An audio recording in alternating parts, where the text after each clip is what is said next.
आज आपण हा मॅगीचा पास्ता बनवणार आहे. तर त्यासाठी हे हे साहित्य लागणार आहे आपल्याला. ही मी लाल शिमला मिरची आणि ही पिवळी शिमला मिरची पण घेतलेली आहे आणि स्वीट कॉर्न. तर आता आपण बघूया याची रेसिपी कशी करायची. आता ह्यामध्ये हा जो मसाला येतो ना, हा मी आता घालणार नाही. मी सध्या काय करणार आहे की हा जो पास्ता आहे तो पहिला मी बॉईल करून घेणार आहे. नॉर्मली ह्याच्यावर आपली रेसिपी काय दिलेली असते की डायरेक्ट पाण्यामध्ये टाकायचा आणि लगेच ते सिझनिंग घालून रेडी होतो पास्ता. पण मी जरा वेगळ्या प्रकारे करणार आहे. जसं आपल्याला हॉटेलमध्ये होतो ना पास्ता, तशी ह्याची टेस्ट होणार आहे.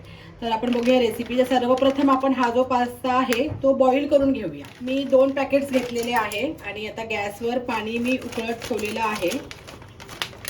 तर आपण आधी हे पाण्यामध्ये घालूया. बघा आता ह्या पाण्यामध्ये हा पास्ता घालते. हा आपल्याला ना शिजवून घ्यायचा आहे. नाहीतर काय होतं ना, आपण ते त्याच्यामध्ये व्यवस्थित नीट सॉफ्ट शिजत नाही आणि मग तो खायला काय बरोबर लागत नाही. आणि हा जर असा शिजवून घेतला ना की आपण नंतर जे सिझनिंग घालून जी त्याची व्हाईट सॉस ग्रेव्ही करणार आहे ना, त्यामध्ये हा घातला की सॉफ्ट राहतो पास्ता, बराच वेळ सॉफ्ट राहतो आणि सोक करून घेत नाही सगळी ग्रेव्ही. तर हा टिफिनला देण्यासाठी पण खूप चांगला ऑप्शन आहे. मी आश्वीला नेहमी हे टिफिनसाठी देते. तर आता हा आपण इथे चांगला बॉईल करत ठेवायला चांगली 10-15 मिनिटं मी व्यवस्थित ना चांगला शिजवते, अगदी चांगला सहज तुटेपर्यंत. तर अजून ह्याला 5 मिनिटं जातील. आणि ह्यामध्ये काय मी मीठ घालणार नाही आहे, कारण ह्या पास्तामध्ये ऑलरेडी मीठ असतं. आणि जे आपण वेगळे असे नॉर्मल पॅकेट्स घेतो ना त्याच्यामध्ये मात्र मीठ घालायचं पाण्यामध्ये, ह्यामध्ये मीठ घालायची काही गरज नाही आहे. तर आता हा उकळेपर्यंत आपण पुढची रेसिपी बघूया. अगदी जरासं मी तेल घालते, कारण मला बटरवर करायचं आहे, पण बटर जळू नये ह्यासाठी मी फक्त तेल जरासं घातलंय. आता मी हे 2 पॅकेट्स घेतले ना, त्याच्यामुळे ह्याच्यामध्ये जरा जास्त बटर घालते. बटर आपलं हे मेल्ट होऊ दे. तोपर्यंत इथे साईडला हा पास्ता आहे ना, हा हलवत राहायचा, कारण हा कधी कधी असं खालती जाऊन चिकटतो. त्यामुळे हा जरा जरा हलवत राहायचा. आता बघा हा फुलायला लागलाय ना पास्ता. पूर्णपणे चांगला फुलेपर्यंत, पूर्ण व्हाईट व्हाईट होईपर्यंत आपण हा चांगला शिजवून घ्यायचा. आता इकडे आपलं बटर पण मेल्ट झालेलं आहे. हे ना खूप जास्त गरम नाही करायचं, म्हणजे नाहीतर मग ते आपलं सिझनिंग वगैरे जळून जातं. मेल्ट झालं बटर. तर आता ह्यामध्ये मी घालणार आहे हा किसलेला लसूण. तर तुम्ही ह्यामध्ये बारीक चिरून पण लसूण घालू शकता, तो पण घातला तरी चांगलाच वाटतो. तर मी आता हा किसून घातलाय लसूण. किंवा ह्यामध्ये लसूणची पावडर सुद्धा घालू शकतो. मी तर लसणाची पावडरच टाकायची, पण ती आता माझ्याकडे संपलेली आहे. तर मी हा लसूण किसून घालते. मी सकाळच्या वेळेला टिफिनमध्ये बनवताना घाईघाईमध्ये आपल्याला पावडर घालायला सोपी पडते, त्यामुळे पावडरच घालते मी. पण आता सध्या संपली आहे, सुट्ट्या चालू आहेत, तर म्हटलं लसूणच टाकून करूया. आता शाळा सुरू झाली की मी ती पावडर घेणार विकत. आता हा जरासा परतवून घ्यायचा, म्हणजे लसूणचा जो असा उग्रवास थोडासा आहे तो निघून जाईपर्यंत बटरमध्ये. अगदी सोप्या पद्धतीने पटकन छान आणि एकदम त्यातल्या त्यात हेल्दी रेसिपी आपण ही बनवू शकतो. कारण पास्ता माहिती आहे की पास्ता पूर्णपणे मैद्याचा असतो, त्याच्यामुळे त्याच्यामध्ये जेवढ्या आपण जास्त भाज्या टाकू तेवढा तो त्याच्यामध्ये फायबर वाढतं आणि थोडंसं त्यातल्या त्यात हेल्दी करून खायचा. आता हे बघा लसूण चांगली परतली गेली. ही बिलकुल पण आपल्याला ना चॉकलेटी नाही व्हायला पाहिजे किंवा करपायला नाही पाहिजे, नाही तर तो कडवट लागणार. आता मी लगेच ह्याच्यामध्ये ना ह्या 2 भाज्या आहेत, लाल शिमला मिरची आणि पिवळी शिमला मिरची, ती टाकून घेते. आता ह्यामध्ये ना आपण मशरूम पण टाकू शकतो. हा मशरूम काय करायचे, जराचे दुसऱ्या तव्यावर परतवून घ्यायचे, कारण मशरूमला पाणी सुटतं, त्यामुळे ते दुसऱ्या तव्यावर परतून घ्यायचे. आता मशरूम नाही आहेत माझ्याकडे, तर मी म्हटलं फक्त शिमला मिरची घालूनच करूया. आणि स्वीट कॉर्न, उकडलेले स्वीट कॉर्न. आणि ह्यात आता बघा, आता थोडीशी फ्लेम मी वाढवली आहे, कारण आपल्याला ना जर आपण स्लो फ्लेमवर केलं ना तर ह्या भाज्या ना त्यांना पाणी सुटणार, त्यामुळे आपल्याला पाणी सुटून द्यायचं नाही आहे जास्त. त्या चांगल्या अशा रोस्ट व्हायला पाहिजे, थोड्याशा कच्च्या राहायला पाहिजे, एकदम पण शिजून आपल्याला ते मॅश करायच्या नाही आहे.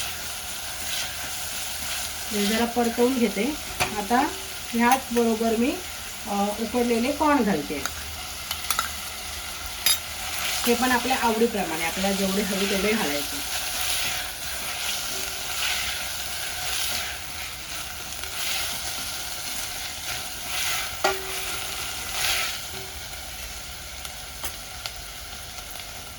आता हे बघा जरा एक दोन मिनटं झालेली आहेत. ही भाजी चांगली परतली गेली आहे.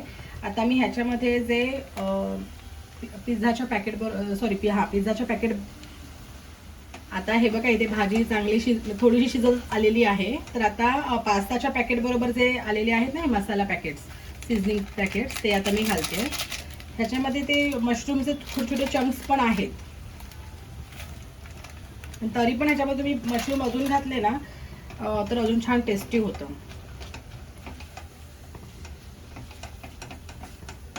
आता हे आपण घेऊया. आता ह्याच्यामध्ये मी घालणार आहे अजून चीजचे क्यूब्स.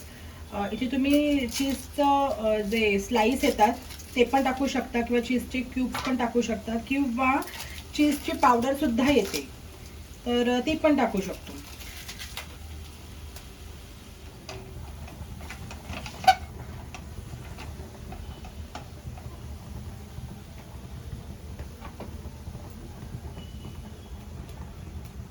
आता हे चीज मी किसून घालते. जे ह्या गोष्टी आपल्याकडे छोटी मुलं आपल्या घरात असतील तर ह्या गोष्टी आपल्याकडे घरामध्ये असतातच. चीज म्हणा किंवा पास्ता तर आपण आणतोच, कॉर्न वगैरे. तर मी टिफिनला कधीतरी द्यायला मी जास्त करून अश्वीला शुक्रवारी हा टिफिनचा ऑप्शन देते. तिला पण आवडतं की काहीतरी वेगळं घेऊन गेल्यासारखं, आणि त्यांना त्यांच्या शाळेमध्ये शुक्रवारी अलाउड आहे.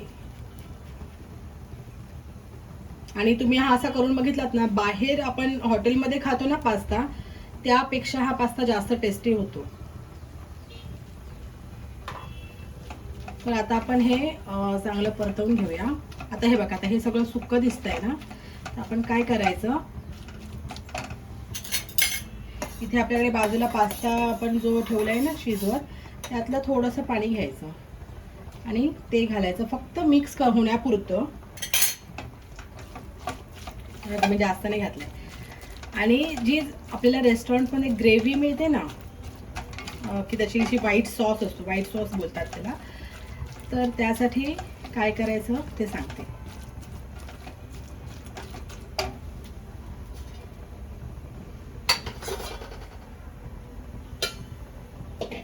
तर आता ती ग्रेव्ही होण्यासाठी मी काय करणार आहे, ह्याच्यामध्ये दूध घालणार आहे.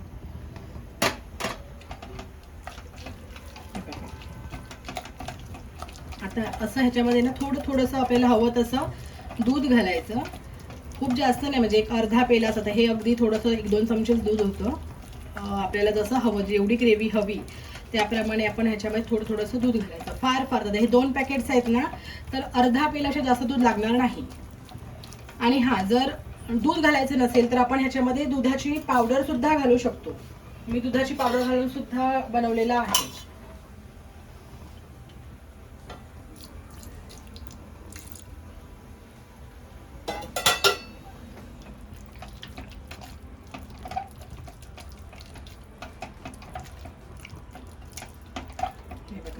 आता हा छान घट्ट सॉस झालाय.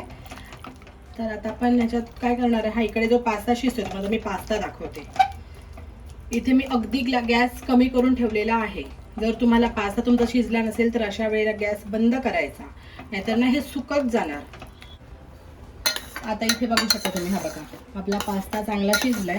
काय करायचं, पास्ता एक काढून घ्यायचा आणि हे बघा पटकन तुटला, म्हणजे हा चांगला शिजलाय. माझ्या ना म्हणजे मुलांना किती कळतं बघा. आश्वीच्या शाळेतले आश्वीचे फ्रेंड्स म्हणतात, आश्वी तुम्हाला पास्ता इतना सॉफ्ट कैसे होता है. कारण बरेच लोक काय करतात की डायरेक्ट मॅगी सारखा हा बनवतात, त्याच्यामुळे ना तो पास्ता लवकर चांगला शिजत नाही.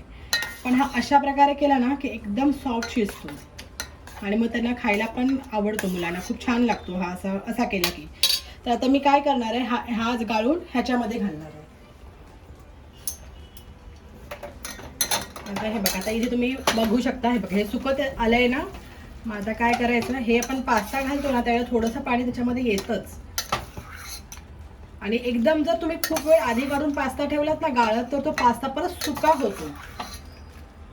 त्यामुळे हे लगेच तेव्हाच करायचं, जास्त वेळ ठेवायचं नाही शिजवून.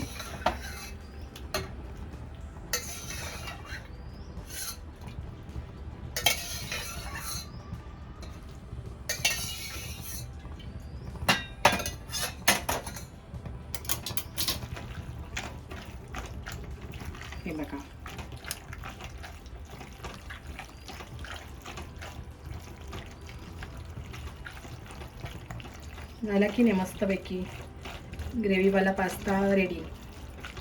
आता आपण ह्याच्यावरती हर्ब्स टाकायचे.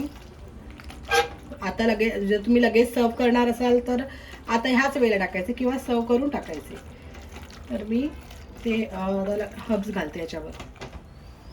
आता मी हे ना विकत घेतलेलं आहे, जे आपल्याला हर्ब्स मिळतात ना मिक्स किंवा पास्तावरनं सिझनिंग, सॉरी पिझ्झाच्या वरचं सिझनिंग, ते मी घेतलेलं आहे. पण जर आपण ते घ्यायचं असेल तर आपल्याकडे बघा आपण पिझ्झा वगैरे ऑर्डर करतो किंवा बाहेर खायला गेल्यावर आपल्याला असे सॅचे मिळतात. तर ते आम्ही टाकत नाही, ठेवून देते, कारण ते टाकायला बरे पडतात.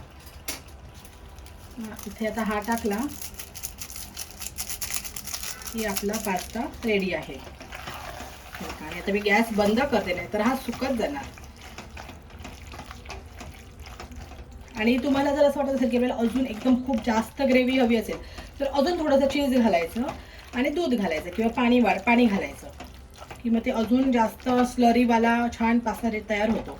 पण मला वाटतं की हा खूप परफेक्ट आहे, चांगल्या सगळ्या हे बघा पास्त्याला कोट झालेला आहे, त्यामुळे हे परफेक्ट आहे. पण जर काय काय लोकांना खूप जास्त एकदम जास्त सॉसवाला आवडत असेल तर त्यांनी चीजचं प्रमाण वाढवायचं त्याच्यामध्ये. तर अशा प्रकारे हा पास्ता रेडी आहे. तर मी सर्व करते.